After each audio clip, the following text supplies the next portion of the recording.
বন্ধুরা আজকে দেখাবো চাবা শুটকির তেলে ভাজার ভর্তা। তো চলেন রেসিপিতে যাওয়া যাক। হ্যালো এভরিওয়ান, আসসালামু আলাইকুম। সবাই কেমন আছেন? আশা করি সবাই ভালোই আছেন। এখানে আমি কিছু শুকনা মরিচ, রসুন, পেঁয়াজ সুন্দর করে হালকা অল্প একটু ভেজে পরে আমি এখানে তেল দিয়ে দিব, সয়াবিন তেল।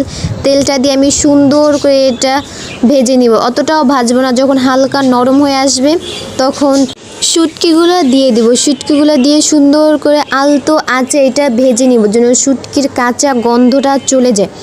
দেখেন আমি এখানে মরিচগুলা কিন্তু পুরা ভাজা ভাজা করি না, এখনও মরিচগুলা কিন্তু সুন্দর লাল আছে। মরিচ পুরা ভাজা যাবে না, তাহলে কিন্তু এটা পোড়া মরিচ ভাজা হয়ে যাবে।